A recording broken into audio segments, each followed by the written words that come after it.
বন্ধুরা আশা করি প্রত্যেকে অনেক ভালো রয়েছে।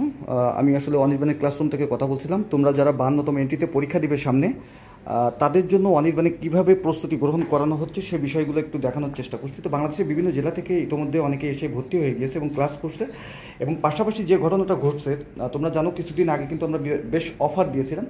তো অনেকে ভর্তি হয়ে গিয়েছে জাস্ট ঈদের পরে, অর্থাৎ জুলাই 2 তারিখ বা 5 তারিখের মধ্যে সবাই চলে আসবে ইয়ারম্যানের জন্য ক্লাস করার জন্য। তো এখানে আমি দু একজনের সাথে একটু কথা বলিয়ে দিচ্ছি, কারণ সবার সঙ্গে কথা বলতে গেলে ভিডিও অনেক বড় হয়ে যাবে। তুমি কোন জেলা থেকে আসছো একটু কথা বলো। আমি সাতক্ষীরা জেলা থেকে আসছি। আমার নাম আরিফ, মোহাম্মদ আরিফুজ্জামান। আরিফুজ্জামান নামটা কেমন লাগছে অনির্বাণ?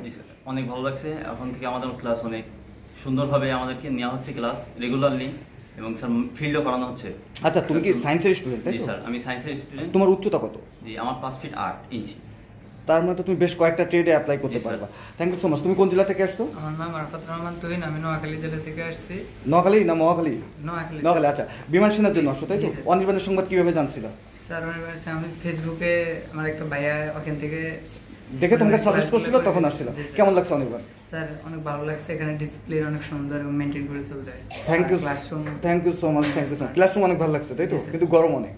আচ্ছা, তুমি কোন জেলা থেকে আসছো? আমি পটুয়াখালী জেলা থেকে আসছি। পটুয়াখালী। কেমন লাগছে অনির্বাণ? অনির্বাণ আমার কাছে খুবই ভালো লাগতেছে। তুমি কি সায়েন্স স্টুডেন্ট? জি sir. That means technical trade সহ বাকি ট্রেডগুলোতে পরীক্ষা দিবে। তুমি কোথা থেকে আসছো? ছোট একটা ভাইয়া, দেখতে অনেক বড়, বাট এবছর কিন্তু এসএসসি পরীক্ষা দিল, সামনে রেজাল্ট দিবে, বাট ইয়ারম্যানের জন্য ক্লাস করার জন্য আসছে। কোন জেলা থেকে আসছো? স্যার আমি শরীয়তপুর জেলা থেকে আসছি। কেমন লাগছে অনির্বাণ? স্যার অনির্বাণের ডিসিপ্লিন অনেক ভালো স্যার, হোস্টেলের সুবিধা অনেক ভালো। তুমি তো হোস্টেলে থাকো মনে হয় তাই না? তোমাকে এখানে আসার জন্য কেউ উদ্বুদ্ধ করছে, তোমার বাবা মা বা কোনো রিলেটিভস?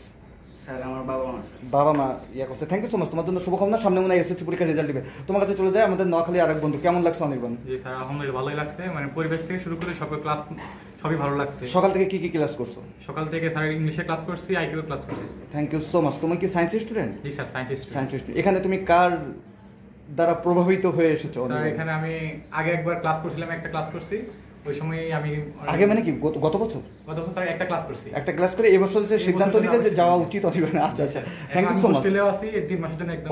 তুমি আচ্ছা, তুমি 3 মাসের মানে বিগ প্যাকেজে আছো। সামনে যারা আসতে চায় অনির্বাণে, তাদের উদ্দেশ্যে কি বলবা যারা বিমান সেনার জন্য আসতে চায়? আসলে লস হবে না এটা বলতে পারি। আর এখানে হচ্ছে কি স্যার, যদি চান্স পাই তাহলে তো ভালো, না পাইলে এখান থেকে কিছু শিখে যেতে পারবে এটাই। ওরে বাপরে, তুই তো আসলেই নকলি। ওকে, থ্যাংক ইউ সো মাচ। সবাই বিদায় নাও, অনেক মজা করলাম আমরা। আল্লাহ হাফেজ, বিদায় নাও।